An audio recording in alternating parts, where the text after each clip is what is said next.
Yo, yo, yo. Okay, now it sounds better. Now that sounds better. It's not as echoey. You ready to start?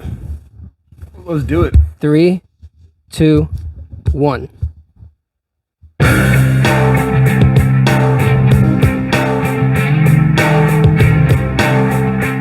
This is the theme that you were telling me about, right? The Saint Anger. This is the, yeah. We're gonna move these out of the way.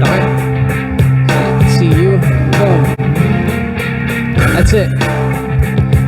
And it goes off on its own. Boom. See how perfect is that? This podcast works a lot better than the other one that you were on, because I've been doing this one for a little bit longer, but at least see it's much easier when you have just the two mic thing. Yeah. But I'll show you after. I have the thing now to actually record.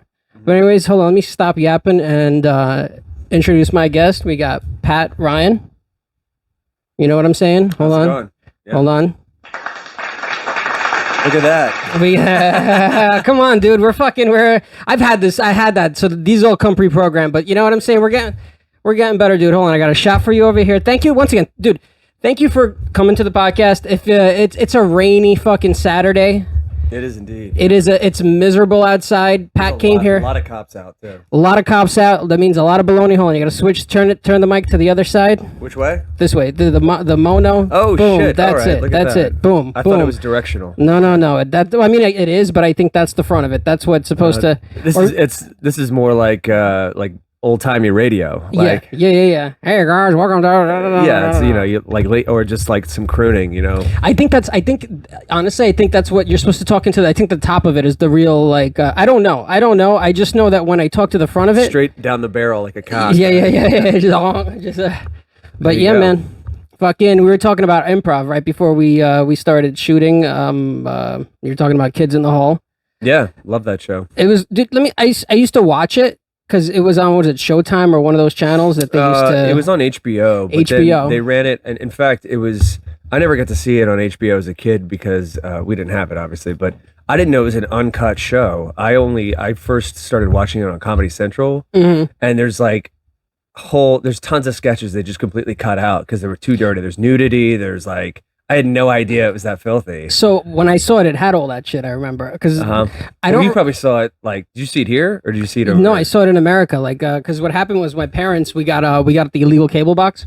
Sure. And that opened us up to Showtime and all these other channels. So literally, I would just sit there and watch whatever was on. That's how I got to see HBO, Real Sex, all those fucking. I just posted a bit about that. Yeah, about Real Sex. Yeah, in fact, it was it's an older joke, but it was I wrote some tags to it and I did it again at the stand the other day. But it was my brother and I would wait for the HBO free weekend.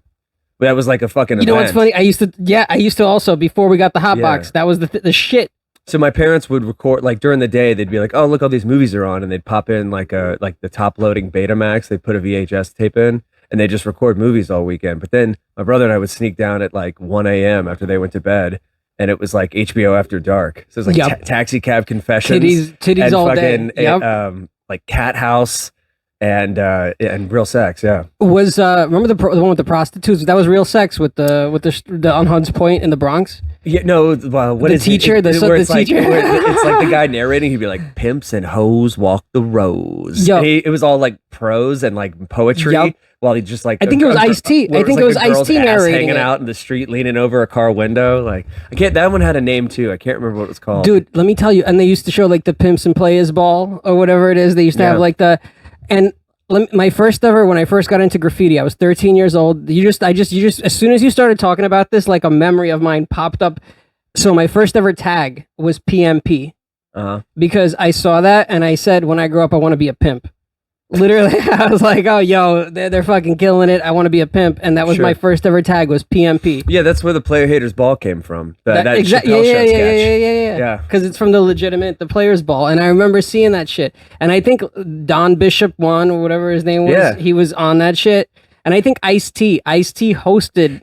All that stuff came out of. Did you ever read the book Iceberg Slim? No, I could say that. There's very few books that I've read. One of the first books I got on tape, and you got to get it on tape because it's phonetically written in pimp speak. That's funny. So it's That's really hilarious. hard to read. That's so, hilarious. Like, yeah. But it's hard to fucking listen to. Also, this guy just you gotta follow it. You gotta follow it. Dude, this like, guy was a pimp. He grew up in like I think he was born in like the 30s or 40s. But he talks about like starting pimping women when he was a teenager. And like because it got passed down to him and like having to fuck these white women and like then he went to prison. It's called it's like Diary of a Pimp by Iceberg Slim. It's awesome. I remember was like listening to it on a plane and I was like, dude, what the fuck? Like from Salt Lake City. That's a it's a good one though. Where was he a pimp? He was a New York pimp? I think so. It might have been Chicago. Chicago, that's yeah. It was but it's a wild book. Like there's a lot of shit that came out in the 90s like that. There's another book that David Cross talks about on one of his specials that's called In Search of Good Pussy.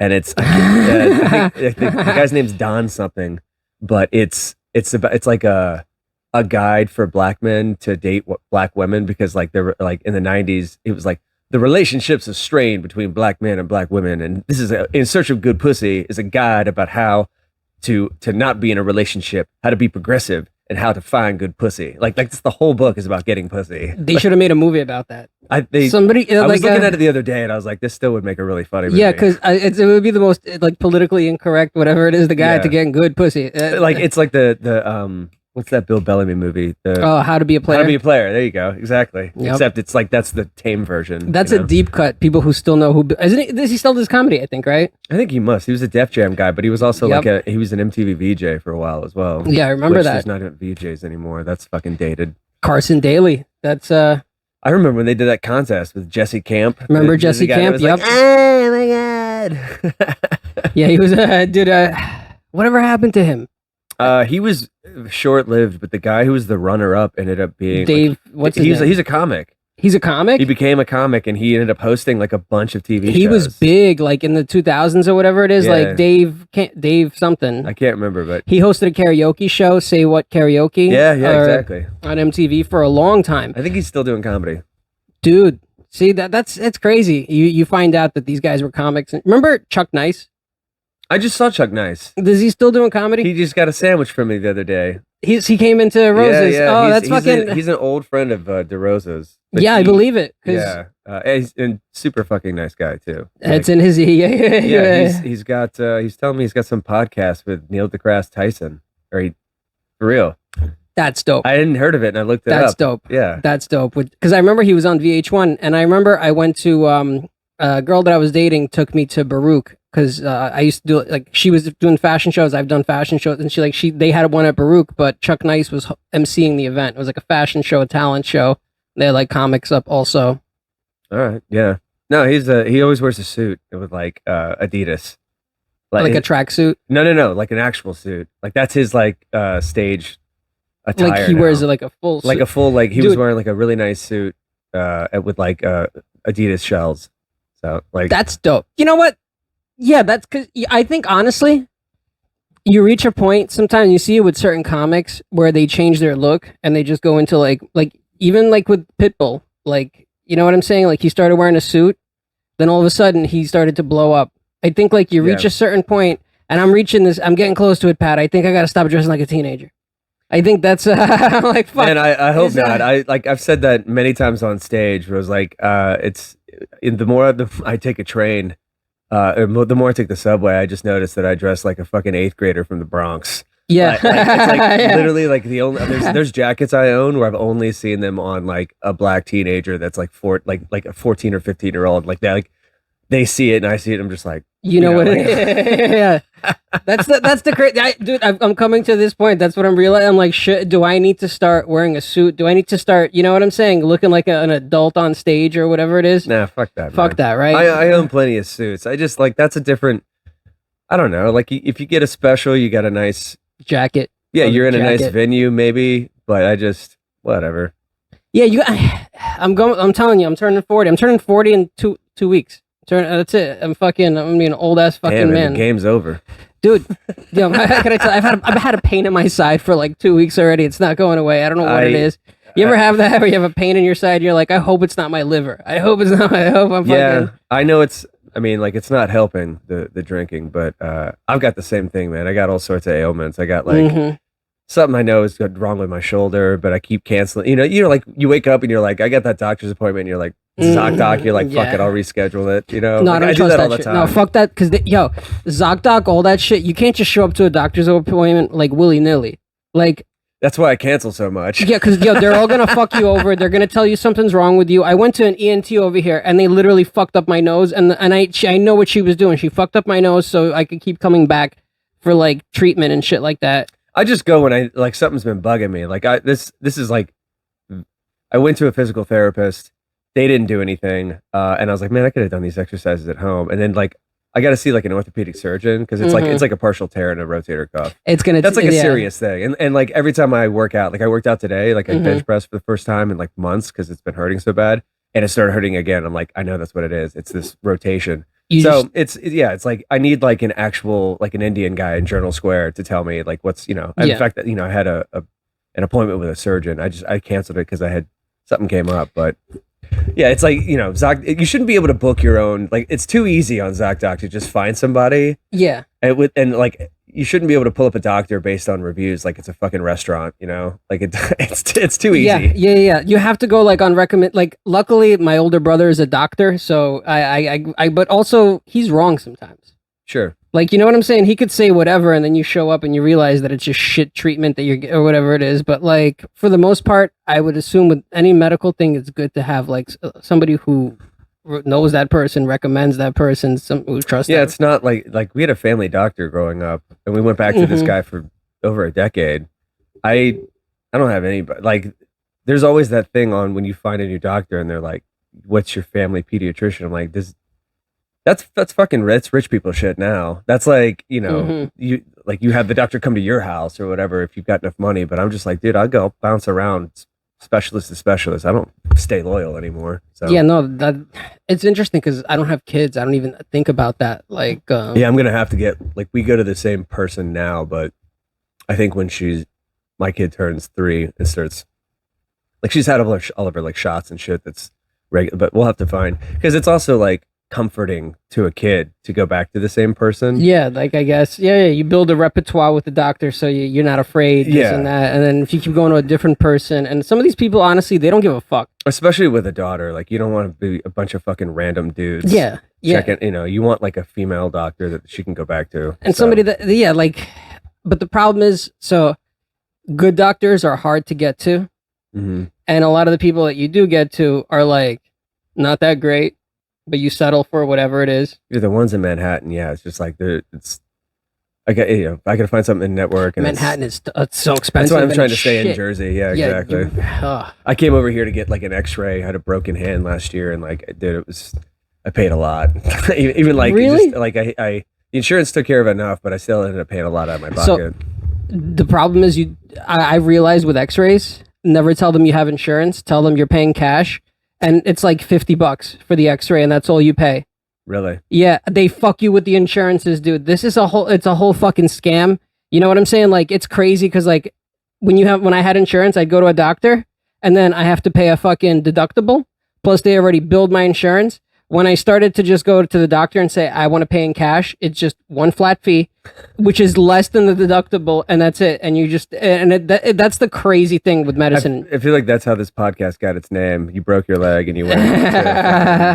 You know what's fun? Did you ever break a limb? Did you ever break anything? Just I broke a bone. I got a boxer's fracture in my hand. You punched the wall or some shit? No, I got in a fist fight with my brother over Christmas last year. Not this past year. Did you hit the back of his head or some shit? The side.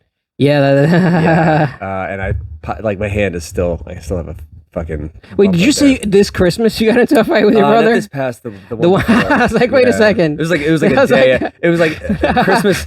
We kept it together just long enough for the holiday, and it was the day after Christmas. That's hilarious. I don't give a fuck. I'll say it. He had a DUI at the time, so he had one of those breathalyzers in his car, and he and I drank on Christmas the night before, and he had to go to work the next day. Oh shit! And I was hungover, and it was like I had somebody coming by to see me at the house or something, and He was like, "You got to drive me to work because I can't start my car." And I was like, "I'm not fucking going anywhere." I was like in my pajamas and it's snowing out, and he's like, "No, you know why I can't drive? You got to fucking drive me." And I was like, "No, I got no fist fight about it." Wow. So whatever, it is what it is. But yeah, I've done that, and then I fell off a roof and I broke both of my wrists at once. So wow. How old were you when you fell off a roof? The more I hear that people have fallen off a roof, I've come to find it's a very white trash thing. I think I was 20. Shit, what's this? This is 10 years ago. Mm-hmm. So it was like 28, 27, 28. Mm-hmm. Yeah. I broke a thumb and then I broke both wrists because you put your hands in front to try to break your fall. I could have been paralyzed, dude. I fell like 20 something feet. Did you fall front? You fell frontwards? I fell on my chin, dude. Wow. Shattered a bunch of teeth. Wow. Got a lot of dental work done. It sucks. Wow. You've had a rough life, Pat. Thanks. You know what's funny? It was a rough like 5 years. It was, and dude, it was like you couldn't. Honestly, all within that 5 years was all the shit I said on the last pod. Yeah. Yeah. That's hilarious. By the way, it was all the end of my 20s, like the early. Dude, that is hilarious. It's funny. You fuck around and you drink too much, man. You're the definition of you can't judge a book by its cover. You literally cannot judge a book by its cover, yo. Oh. Because you can't see my back teeth, that's why. That's what you're like, take a look now. What do you think? Dude, I had like shit missing and I had like a... Wow. What was the reason you fell off the roof? Was it a legit like working on the roof or was it white trash reason? It was like July and it was like 100 degrees and I was drinking. Dude. And I used to like jump up on the roof all the time and fucking... This time I just, I was coming down and I fell on my face. So cheers to that. Yeah. Cheers.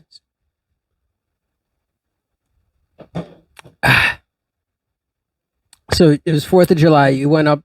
It was around the 4th, but I was like looking at fireworks and shit. The really fucked up thing is, I was living in a duplex at the time, and the neighbors who lived upstairs, I fell into the courtyard on. Wow. I just missed the grass too, man. I landed on the pavement. Wow. Did you hit your head? I hit my chin. And so the impact tremor shattered a bunch of my teeth. Definitely, did you get concussed or not? I think so. And yeah, I still have like a bunch of like... It's that vibration. Sheared off teeth. But like, dude, I completely... You ever seen the movie Magnolia?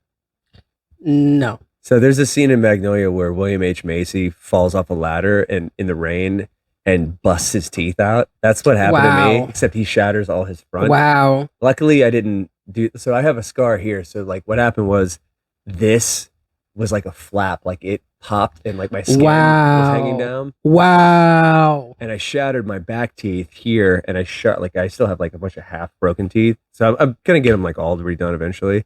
But the guy the upstairs neighbor calls the ambulance. EMTs come and it turns out it's like a guy I know from like a bar I worked at who was like a regular, this guy named Critter.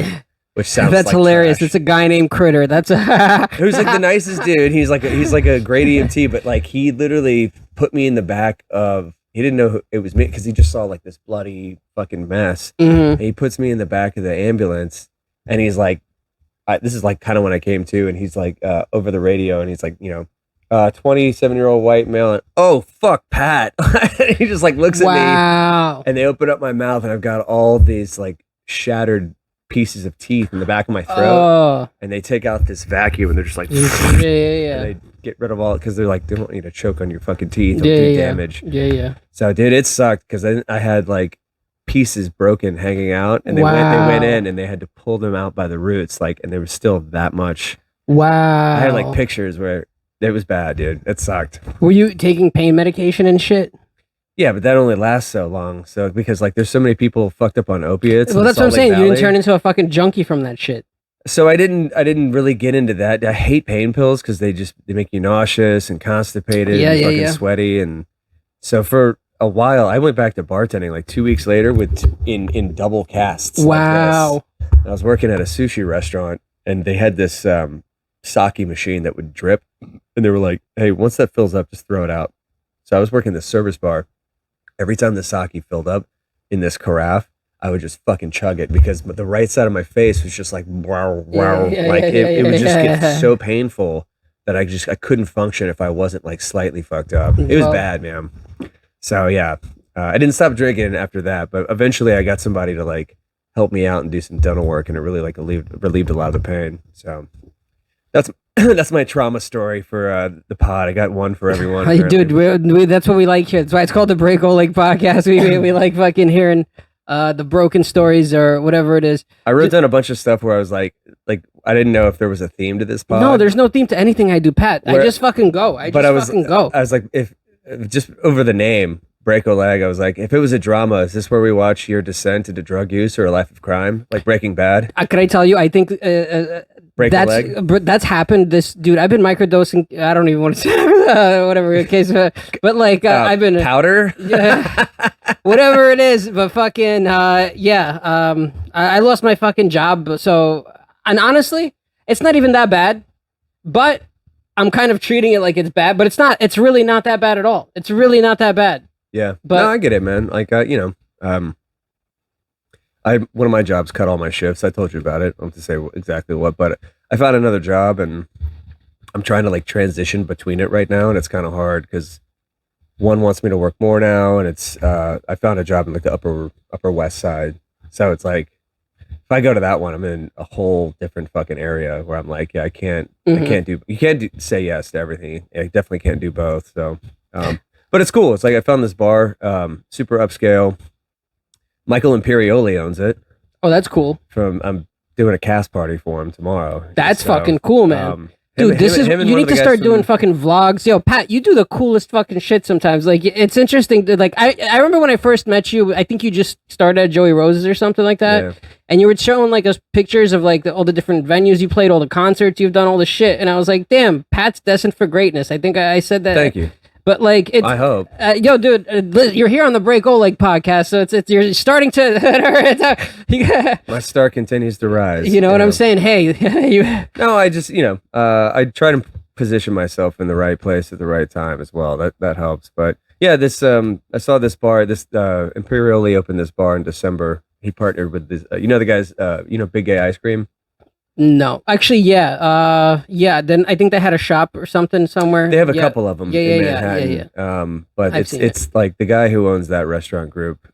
He partnered up with him, and they opened this place called Scarlet Lounge. It's up on Amsterdam Ave, on the Upper West Side. It's like real swanky, all like red velour inside. That's nice. But I haven't met him yet. But he's doing some new Broadway show with like one of the main guys from Succession. And they're bringing in like the whole cast for a party tomorrow. So I think that Michael Imperioli, that's what he likes to do. He's more of like a Broadway type. Like he's a play. I think he is now. He was also on White Lotus, which I still haven't seen. I don't know what that's a movie. It was a series, like a limited series on HBO.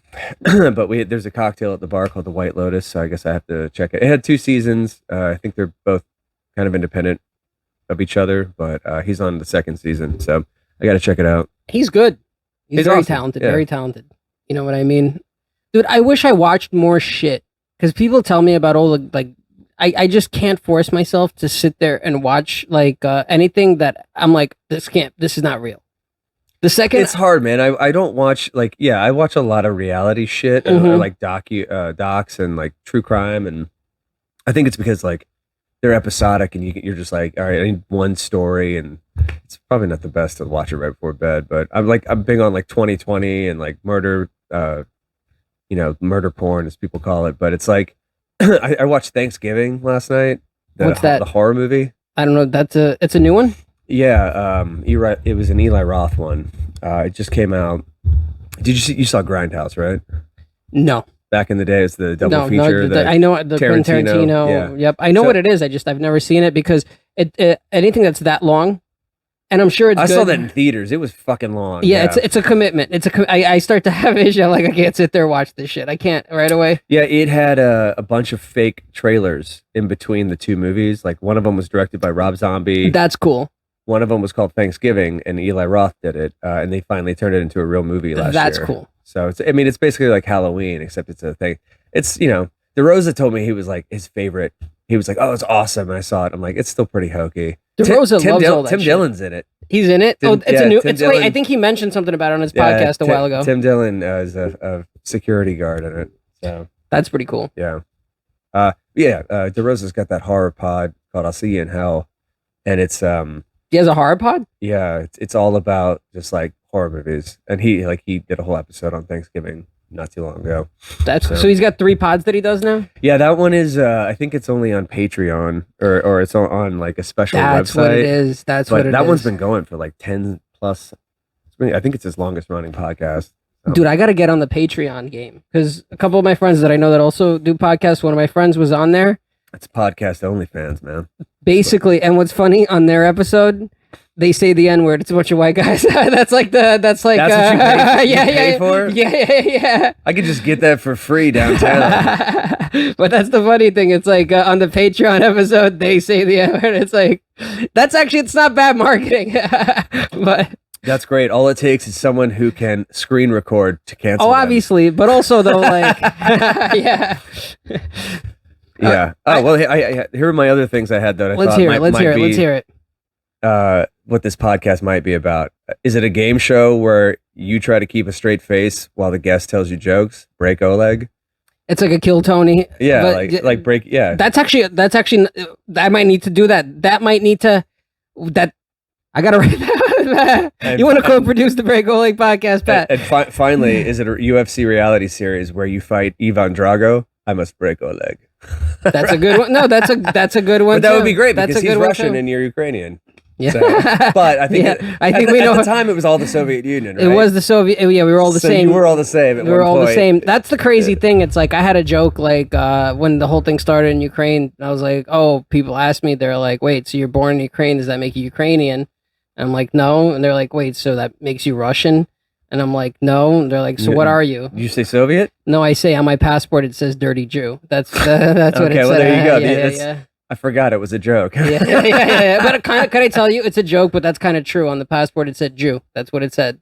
Okay. That's kind of how they would identify like us in. It just says Yudin with an umlaut. They're something like, whoa, like what no, the fuck? it says something like that. It says there's a mark for Jew or something, but like that's what it is.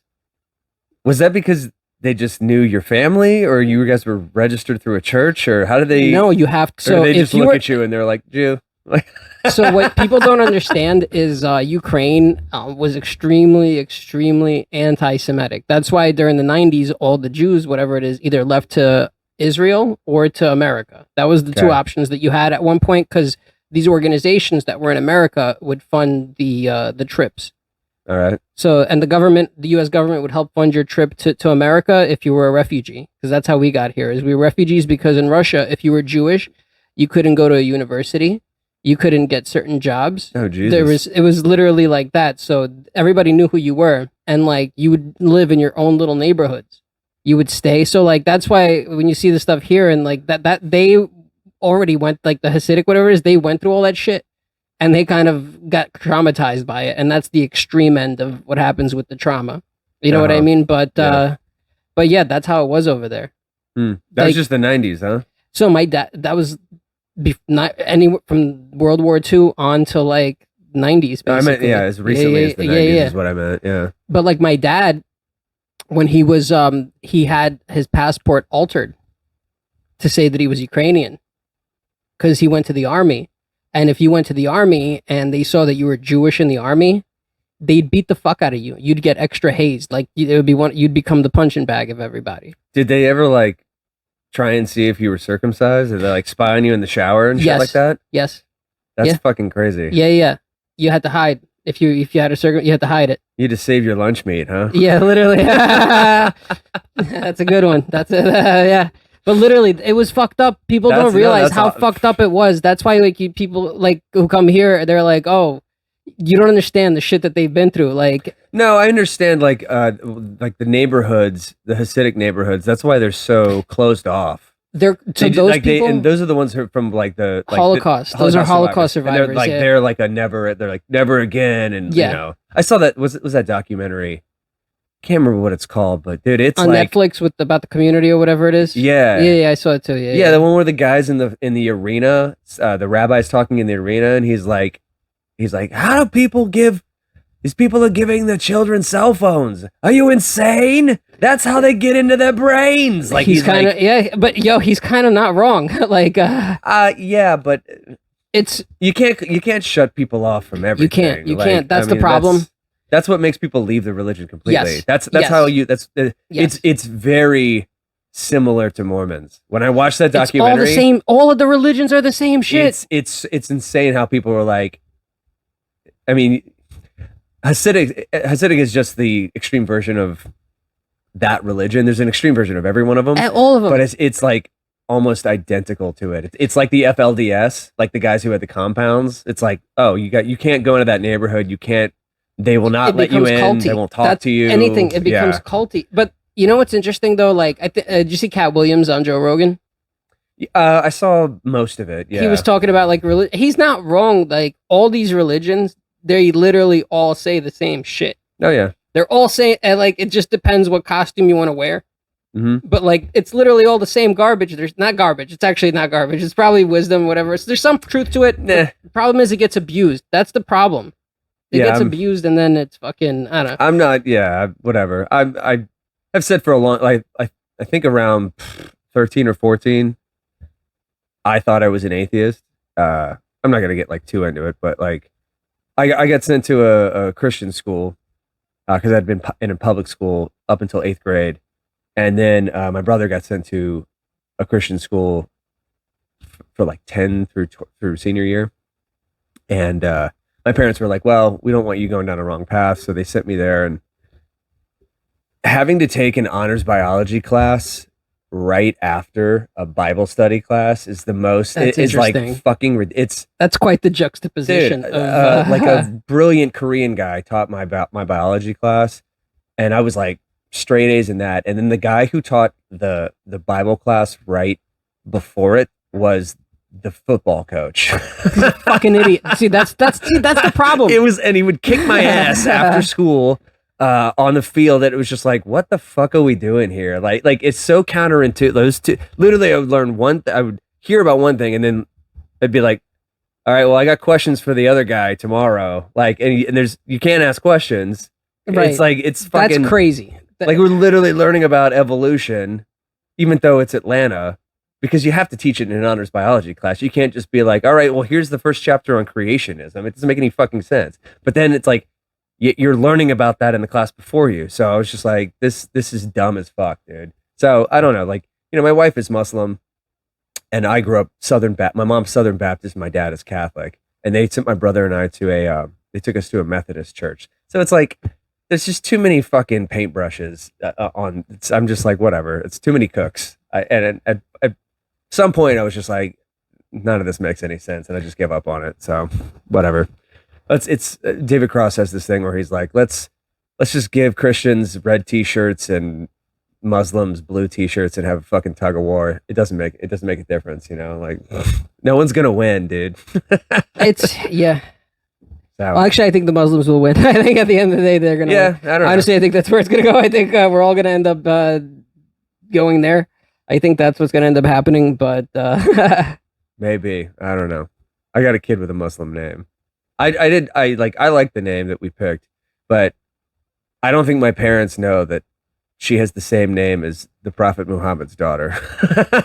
So you know what though? But it's one letter off from a really popular clothing brand also. So do the math on that. I'm not going to tell you my kid's name. Yeah, don't tell him, but I'm just saying it's not whatever. It's I think in America today, none of it even matters. I think we're heading to, as long as you speak Chinese, maybe that's I know. Hey, dude, I wish I had learned. I knew a girl right out of high school. She learned Mandarin, and she went over to Hong Kong, and she became like, she worked in finance, but dude, she fucking raked in money. She's single and has a massive coke problem, but she made a lot of money. Because that's what happens when you have money. I can tell you this from, because Exactly. You realize that money cannot buy happiness. That's what I think you realize once you start to save up a little bit of money or whatever it is, or you have like a job that pays you way more money than you ever imagine. You realize that money does not buy happiness. It does not do anything. It does not, you know what I mean? Yeah. No, everyone I know that's doing well in New York is like undateable. I guess. Like they're like, oh man, when I have kids, and I'm like, dude, you're in your mid 40s. What do you mean when you have kids? Like it's not. But also it's different now. Not like Pacino. I think mid 40s is different. I think we're like genetically we're starting to live longer, right? And we're kind of like our energy. Like, look at Cher. Cher's like 80. I know, but she could still catch it. Yeah, but she's. Don't get me wrong. I've said for over a decade, I'd still bang her out. Yeah, dude, she's dating a dude like younger than me, I think. Yeah, but nothing on her works. Like, you know that, right? I'm sure it works. I'm sure it's got a button that you push that fucking makes it. I mean, no, dudes are. It's only dudes that do that. That they're like, oh yeah, when I have my kid, because dudes can have kids longer, but it's like, oh, you it's mean not she's barren? look. You mean like Cher's barren? She ain't gonna time. have no kids. Yeah, she's not Sharon. She's barren. Yeah. No, she fucking. Yeah, that's why De Niro and Pacino just had kids. You can have kids like but it's a bad look, man. When you have a 30-year-old girlfriend and you're 80. It's fucking gross looking. I don't know Picasso. Whatchamacallit. I think he was in his 70s and he was dating a 17-year-old. Yeah. Well, he died like, what, 30 years ago? Picasso? Yeah. Didn't he die in the 90s? Either late 80s, something like that. I think he lived like till 90-something. He lived a whole life. Like, he lived a crazy life. I think you may have put it out on a special recently. Joe List had a joke about Picasso. I saw him do it at the stand. I don't know if it's on his special, but this is like a couple months ago, so maybe it's on his newest one. But he said he went to a museum, and the tour guide was talking about Pablo Picasso and how he's from Spain. He's like, "Excuse me, Picasso was Italian," and she goes, "No, he wasn't." And he goes, "No, I think I know. Picasso is Italian." She goes, "Pablo." He goes, fuck.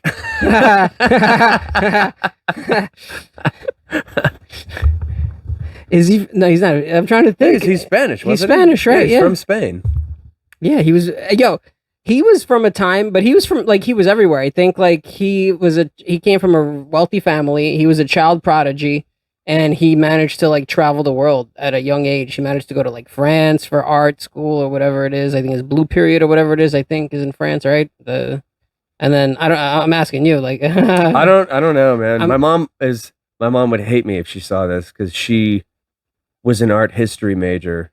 And she was an art major, but she told me when she was in college, she used to categorize art pieces for a museum. So she knew them by the year. So she knows all the fucking famous artists. Yeah. So sorry, Mom. I don't really know. I don't retain I retain knowledge about every stupid fucking actor, musician, comic. Before IMDb, people would in school, people would be like, "What's that guy's name?" to me, because I would always remember that's because it's shit that you care about. It's the same thing with right. Simpsons quotes and movie quotes or whatever. It's like that meme when you see that meme when it's before the internet, guys just sat around, or before memes, guys just sat around and they quoted Anchorman or whatever. Yeah. That was for me. It's Half Baked. Literally, literally me and my friends for the longest time. I watched Half Baked not too long ago, and it just reminded me that all of me and my friends that's all we would just say to each other is just Half Baked quotes. Yeah. You know what I'm saying? Just fucking Abba's Abba, you my only friend. Just stupid shit.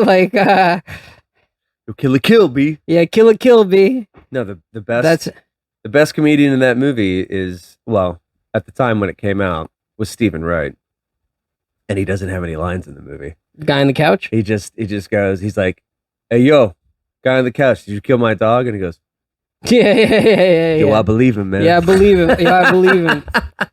Bro, he's the best comedian. He's one of the best one-liner writers, and obviously now it's Dave Chappelle's probably the most successful out of those guys. I would say the most successful at least. But Jon Stewart's in that movie too. They're all Jim there's Brewer. A lot of good people. Yeah, there's a lot of good comics, but I think Stephen Wright is probably one of the best joke writers. He's amazing. So, yeah.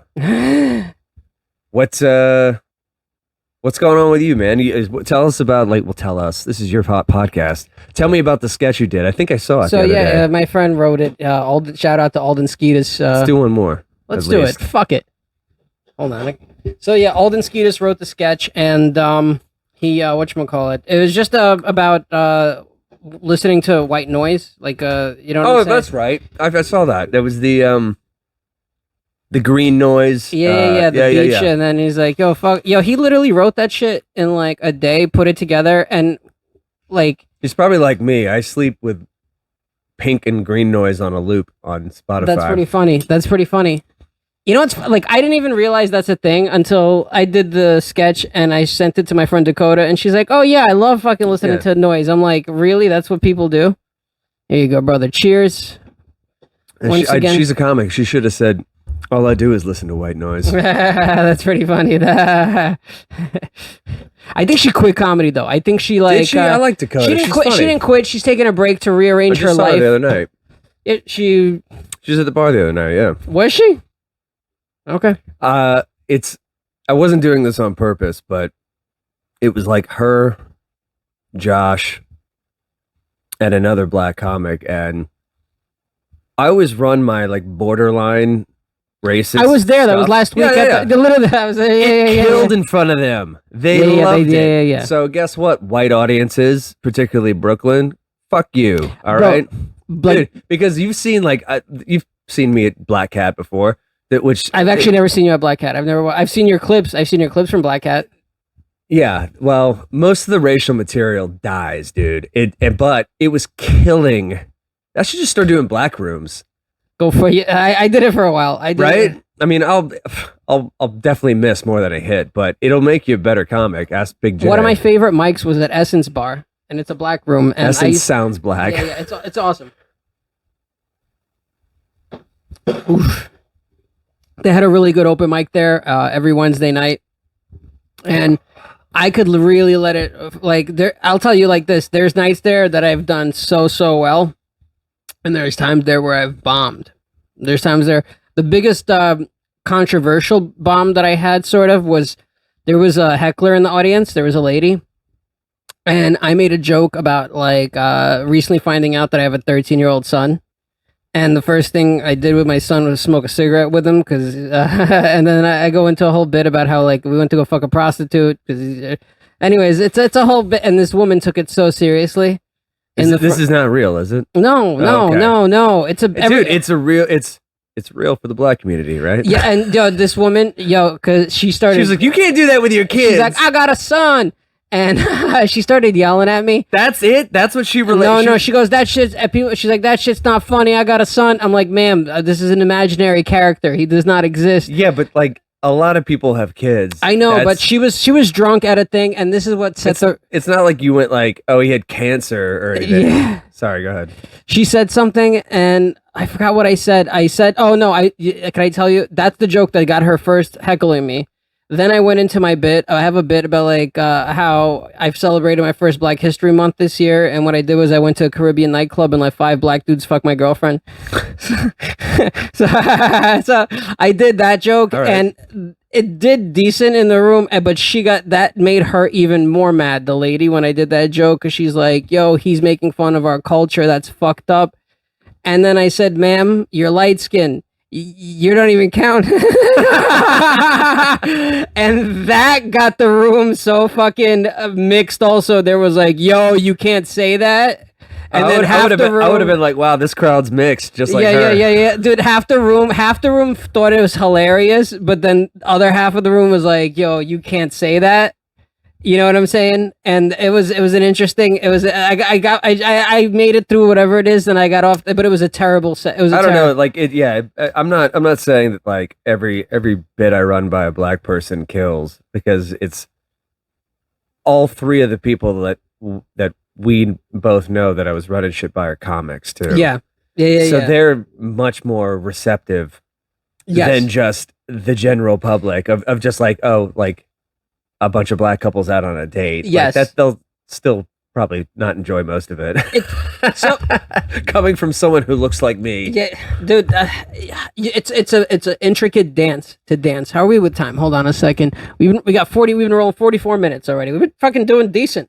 Yeah. How long you usually go? Like an hour. All right. How are you on time, by the way? I could probably do another like 10 or 15. That's perfect. Yeah. Just because I don't know what the trek to the city is going to be like. So. It's going to be, like I said, it's probably going to be within a half hour, and if it's the rain, 40 minutes. That's probably the worst case scenario. I'm going to the 9 o'clock over there. I'm going to the Yeah. Just little inside baseball. Catch a ride with me. right now. Well, I mean, like, yeah. Are you gonna go? No. I'm gonna drive because how am I gonna drive yourself? Yeah, how am I gonna get home? All right. Yeah, you're right. Because the train's fucked. I'm not taking no fucking train. I don't take no trains, dude. Fuck that shit, dude. You see how like they're gonna put the National Guard on the train, dude? All right, let's talk about that. Can we talk about that? I was gonna talk about this the other day on stage, and I decided to skip it. But like, I saw something about that, and my mom texted me the other day, right after I saw that article, and she goes, are you taking the subway soon? And I knew exactly what she was going to ask me because all she does is leave Fox News on in the house. We know who your mom is voting for. Hey, I mean, at this point, I might vote the same. I'm going to vote Trump. Fuck it, I'll say it. I'm voting Trump, motherfuckers. I don't give a fuck. I'm not voting. I don't. Actually, I never vote. I'm not going to vote, honestly. But if I were to vote, it'd probably. I'm not. I can't bring myself to do it either. But no, she will literally text me. It'll be raining out for an hour or so. She'll be like, "How are you? Okay? Are you safe? How's the?" I'm like, "Cause she's watching Fox and Friends, so it's raining outside their window." So I'm like, "How? Even the fucking news or the weather is conservative in your house?" Like, you know what's funny, Pat? You telling this story sounds just like my mom, and she also watches Fox. Dude, I wonder if it's a thing. It's always on in my parents' house because I walk in, I'm like, Jesus Christ. like I'm not there much, but it's like, it's just on constantly. And I'm like, I don't watch. They're like, oh, you just watch. I'm like, I don't watch CNN either. I don't have news. 24-hour news is not on crazy in my house all the time. It's just like, so I knew she was gonna ask. I was like, no, I did not get stopped and frisked by the National Guard. If that's what you're asking. Hilarious. But I was like, I literally just got off the train.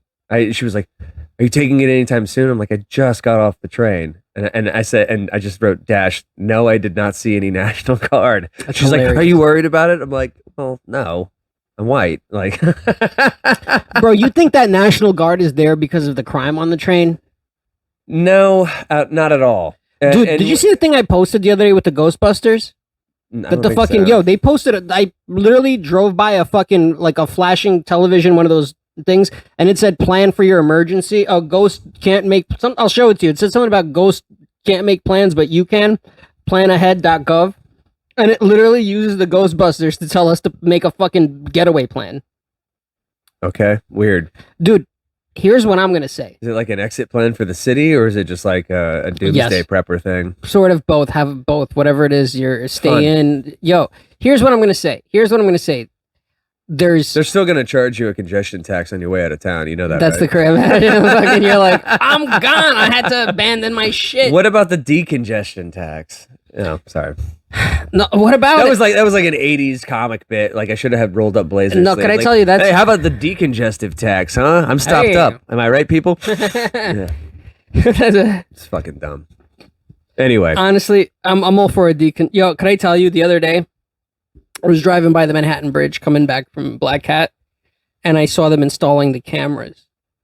Leaving the city, so they're installing them on both sides. Yeah, I think every toll has that because they don't charge me going back into Jersey. I think they just keep track. I don't know. They keep track of it. Of course. Dude, there's shit.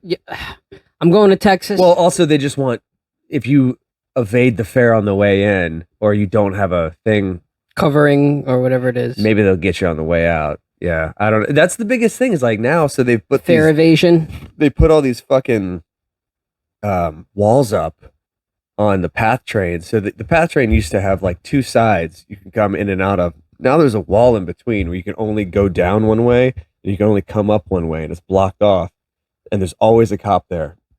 And there's only certain stations in the city that I have jumped the turnstile, and I only jump it when the train has just pulled up and the doors are open. I'm like, I have 4 seconds, and like I do it because I'm like, I'm not whipping, like I'm not pulling out my. Most of the time, you have to have a physical card for the PATH, and now they've just started installing tap for it. But if I don't even have my phone on me, I'm just like, or out, I'm like, fuck this, I'm jumping it, I'm going. Like, sorry, I just admitted to. Listen, fare evasion. They're getting fucking crazy with that shit. But you're right, it's not for crime. It's not for crime because can I tell you why? They're like That- the people with backpacks and like the stop and frisk. They're just bringing back stop and frisk. so there's a couple of things happening. They're bringing back stop and frisk. One, they're arresting people daily. So what they're doing is they're bumping up crime statistics, so Sure. that way they can get more funding from Which federal. makes no sense because they're not holding anyone in jail. Well, they're trying to. They're just fucking They're trying letting them to. out. But that's the point that they're trying to make in some ways. But also, but they're trying to like act like they're being harder on crime, but when they're not. they're trying to up the statistics, saying, "Yo, we're letting." And can I? It's only a matter of time before New York City gets the next big terrorist act.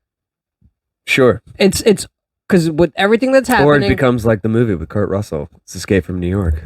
it's gonna be that. Can I tell you, Hollywood has been preparing us for everything. There you go. Hollywood is a major propaganda machine for the U.S. government, probably. Wow, we just turned into a whole. Hold on, we need different another podcast. hour right now. I was like, That's dude, I gotta This get to is, work. What the fuck? This Like- podcast, it just started to get good. That's what it is. We Yeah, just had because another. people are still tuned in at this point. You know what's funny? I don't even know the statistic. I don't even know the statistic of how long people listen to this podcast for. I just know that certain videos get X amount of views, other videos get. Can I tell you my highest rated episode so far? Is Tom Pizza, Okay. and we've got 99 views Of this pod? on YouTube. Yeah, on YouTube. On All YouTube. YouTube is different, I think, than the other sort of whatever it is, because YouTube, like, if you're getting views on it, it's coming from whatever it is, like better sources than Instagram or I don't know. I'm making all this up, Pat. Honestly, All I'm right. making this is old nonsense that I'm making up. Sure. But I this is what I tell myself because I guys follow, like, subscribe because we need fucking followers. We need people to fucking come to shows. I don't even have shows, and I'm already fucking. Anyways, this is going. I don't have anything. I might be doing drunk debates on the 28th. You know that show? Yes. Okay. I think I might. So there was a show that got canceled. I was supposed to do it a couple weeks ago. Actually, is it Pat Walsh? I know Pat. You know Patty? Yeah. So something happened. He went to the hospital. He had to cancel his show where I was supposed to be a judge on it. I think it's rescheduled for March 28th. It's a Thursday, so that would be 2 weeks from today. No shit, it's Saturday. It'd be 2 weeks from this past Thursday. But whatever, I'll get work covered. Isn't that funny? Where like I'm supposed to be like this a comic as a guest on this show, and I'm like I'm supposed to work my bar shift, but fuck it. No, you know what, Pat? This is. Could I tell you? Can we put it on wax about your podcast? I will help you put it together. I will fucking whatever you need to do. I will. But let's get it fucking done. I wanted to talk about that for just a second. I'm changing the name of that. I'm changing the name of that because I found out that there's a podcast. It's no longer Are we around. hearing it? Are we hearing it first on the Breako Lake podcast right now? Is this a Breako Lake podcast exclusive that we're Absolutely. getting? That So I was going to do a podcast called "This Gig Sucks," and it was going to include horror stories from comedians, musicians. It will still do it. It was going to include stories about shitty gigs. But now it's just going to be about people who worked in the service industry. It's still going to have like musicians and comedians and people who still work in the service industry. But there was a gig, There was a podcast. I don't think it's around anymore, but it ran during the pandemic. It was specifically about shitty gigs, and it had like DeRosa was on it. Everybody was on it. It's too similar. The name's too similar. It has the word gig in the title. So the one I'm going to do, it's all about working in the service industry. Same idea, but a little more fine. Like that was too broad anyway. this job sucks.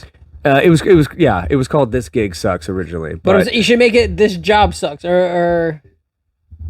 Anyways, you know what? I'm done. I'll probably come up with a different name, but it's going to be specifically about horror stories from working in the service industry, like working as a bartender, server, working in kitchens, because most people who are in the entertainment industry have at one point had that job. In fact, like that's one of the famous lines for all my friends who live in LA, where they're like, if you live in LA and you're like, oh, I'm an actor, and people will respond with, oh, what restaurant will I have seen you have acted in? It's like, That's pretty fun.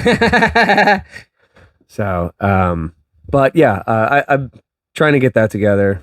I need to get some equipment like this. I was actually looking at cameras today. So this is what this but I have the podcast, it needs a new camera. That's what I think. But I also, can I tell you the most important thing that I need is I think I need to get good at like editing.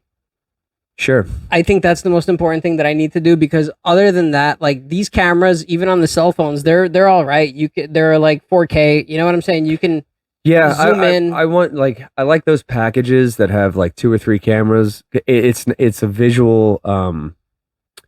What's the word? What's the phrase I'm looking for here? It's like it's almost relief for the viewer to have more than one angle. Yes, but what I'm saying is with these cameras, like even like how we're filming now, right? If I had a good editor or I was good at editing, I can take this footage and just cut and just do all the shit and do it all from one shot. Yeah. You need your own homeless pimp, you know? Is that what he does? He does all from one shot? I mean, well, no, he's the top tier of podcast editing, which is why he doesn't work for podcasts anymore. He's moved on to specials, full-blown specials, directing specials. No. I take that back. He's doing Soder's podcast.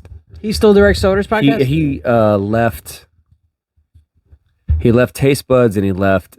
This is not like inside information. He left Hey Babe and Taste Buds to do specials and to help out Soder. But he also shot Soder's special as well. So he's a really nice kid. I met him at he's Rose's. Awesome. Yeah, very nice kid. If you don't know Mike Lavin, aka the homeless pimp, if you don't know him, you do know him. Anytime you see your favorite podcast clips or your favorite comedian clips, that block lettering and those like slow zoom ins, that's all innovated by homeless pimp. So that's interesting. Because I remember I saw him talking that he used to do. I think, did he start comedy? Did he start doing comedy or whatever it is? I think he did it for a very short period. Because I remember him talking about doing mics with Tim Dillon. Yeah, he's a great photographer too. No, he photographed. He did hip hop shows for years. So like every once in a while he'll post like shit from the archives, and it's like. Yeah, back in the day, him doing like photographing Kendrick Lamar and like Astro World and like up close. Like he had he worked for press, so he was a really talented guy. So honestly, could I look at him as sort of an because when I first started doing comedy, starting comedy as an artist or whatever it is, I would start bringing cameras to like certain open mics and shit like that, and I wanted to kind of start doing the same thing that he was kind of doing without even knowing him though, just kind of like. Following my own instincts or whatever it is, but I'm not as camera, whatever it is, fascinated. You know what I mean? Yeah, camera savvy. Like I do what I want to do. I just don't do it.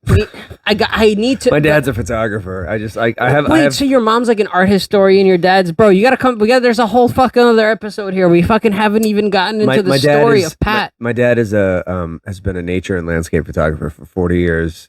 Follow him at Ennisman. On Instagram. What is it? I'll put it up on the screen. At Ennisman, ENNISMAN. Let me make sure that's right.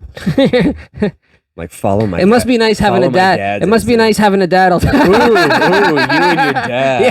Yeah, must be good having a living father. Ennisman 11. There you go. No, he's a very talented nature photographer. He's 70, so he's traveling now and. He goes to Alaska every year. He just got back from Kodiak Island. He did, you have to win a lottery to go there. It's the biggest bears in the world. So he just photographed a bunch of Kodiak bears. How old is your dad? And he's out there 70, yeah. He used to get me up at 4 a.m. to go photograph fucking animals at crack of dawn. And he's going to Norway this year. He went to Scotland recently. But yeah, super talented. He's had stuff in... bunch of outdoor magazines. So you grew up in like an art family, like kind of like So how'd you get into music? So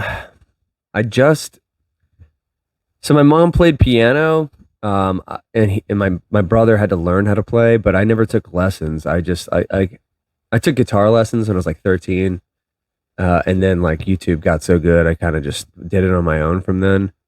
But I started singing. Yeah, like as a young, I think I was started in choir, and then I just sang all my life, and I just tried to match pitch with people on the radio, and I just got good at imitating people. Mm-hmm. So then, just kind of like, Were you one of those dudes that did like impressions? But like, no, well, I only when I was asked to. So like, it took me a long time to find my own singing voice because like, I got asked to. So I was actually doing comedy first. I started out doing comedy at 19 or 20. so you've been doing comedy that fucking long? Well, I left it, dude. So that's the thing. Wait, is where'd you like- start though? In Utah? Yeah, yeah. Wow. So I started at 20, like right out of college, and then like I was going up. So I went to school in Montana State, and I was driving up 2 years in a row because there's no comedy in fucking Montana. I drove up to Bumbershoot Festival in Seattle. I don't even know what Bumbershoot is, but it sounds like some fucking town country shit. It's underneath the Space Needle in Seattle. I don't even know what a Space Needle is. What is that? The All big right, fucking. well, Seattle is a big Is city. that big building with the fucking? It's the huge tower with the point. Yeah. Okay, I know what it is. I know what it is. So there was it's a music and comedy festival, and I went up there to see David Cross, and I ended up. It was before like comedy exploded with like Dane Cook. This is like 2003, 2004, Mm-hmm. and so one year I'm there. I'm at a beer garden, and it's like me, Aziz Ansari, Zach Galifianakis. Is this before they were who the fuck they were, or Doug this is just- Benson, John Mulaney. Dude, they had There's an a picture- MTV show. They had Aziz marijuana- Ansari, Doug Benson, and fucking. They had an MTV. Human Giant. Or no. Yes, Human Giant. Yeah, Human yeah. Giant. Exactly. Rob Hubel. They did all this stuff. And then the guys from UCB. So it was a show called Ass Cat with like 10 S's. It was like, what was it? Matt Walsh, Ian Roberts, not Amy Poehler. She wasn't there. But it was like all the UCB without her. And then all the guys from Marijuana Log. So Doug Benson, Arch Barker. And so like I remember going to that, and they were all super cool, hanging out, drinking. Nick Thune also. And then I got on as like a lower spot, and then the next year I came back, and trying to get into that show after the Dane Cook thing, it exploded. Like it was so much more popular. That's crazy though. Than music. I remember it was like Kanye West early on, and then like Blondie and a bunch of like big artists, and nobody gave a fuck. They were all there for the comedy. Like it was insane, but very cool. That year I couldn't get in because I came back and I couldn't get a spot on. But I was there as an audience member, or as just in the audience. And Nick Swartzen radioed ahead, and he put me in the front row. Nick Swartzen was like, "Hey, come to my show." Dude, and it was that's like fucking. him and like Marilyn Rice Cub and like a bunch of other really Was funny Nick comics. Swartzen even popping at that time? All right. No. I heard my voice. Whatever it is. He was big on Reno 911. He'd been in Grandma's Boy, I think, at that point. So he was already He was already yeah. kind of known as a comic or whatever. it Yeah, is. he was super fucking cool. He was like, I was like, oh, I couldn't get into your show, and he was like, I don't know, it's cool. It's like he's like, walk up with me. Dude, He's like, let's go. Yeah, like, Dude, it's crazy to hear these stories from you, and also like to see you doing Black Hat open mic and shit like that. Sometimes so that was the end of that story. So I did comedy for 5 years, got pretty good at it. I did a bunch of theaters, and then I was doing some bit. I still wasn't getting paid. I wasn't getting paid shit. but Which is, I don't have to explain that to you. yeah. Although I've gotten paid for comedy. I've gotten paid for comedy on several occasions. At I have this too, point. but it's minimal. It's not great. It's garbage. It's fucking. So a guy I knew, he had heard me sing. I was impersonating Steve Perry from Journey in a bit. And after a show, he was like, "Hey, do you want to MC a live band karaoke show at this club in Park City?" And I was like, "Sure." So it was me. I'd hang out all night, make a couple $100, and a live band would play behind me. People would come up and they'd sing. I would, if it was slow, I would sing with the band. That band ended up turning into an 80s band that we did a show with weekly every Saturday. We did 80s night. And then that guy started a company. It was like all tribute bands. So then we took off. We did like a 90s band. It was called Sounds Like Teen Spirit. We were like, everyone's got a fucking 90s show now, but this is 15 something years ago. It was all grunge. So we realized quickly we couldn't keep any women in the room. So we had to start like putting 90s pop and hip hop into That's shows hilarious. to get them to dance. Because it was like Soundgarden, Nirvana, Pearl Jam, Alice in Chains. So we started peppering in like Sir Mix-a-Lot and all this other shit. And then I ended up doing an 80s metal show, and from there just started subbing into a bunch of bands, and it paid really well for a decade. And then the pandemic hit and everything fucking shut down. But I never stopped like writing jokes and being on stage. I never stopped like fucking with people. I think once you start to get on stage, you can never, right? That's because your band, you're inevitably gonna have like huge gaps of silence where someone's like, "Hey, I gotta change a string, or I gotta fix a fucking drum head or something." So that's my time to shine, where I'm just like, "What's up, drunk dude? What are you drinking? What are you doing?" And so it's like, you never stop doing that. It's interesting because I went to go see Tom play, and I've seen Tom's band, a couple of Tom's bands play multiple times. And it's funny because the singers are always borderline stand-up comics. Are they? In between, I've seen some really quiet ones. No, because in between sets, they always say some shit. They always, whatchamacallit, they always try to give you like a backstory on a song? No. Sometimes, no. He, like, one of Tom's bands, the singer is like, he just makes jokes in between things. He just says little things. You know what I'm saying? Right.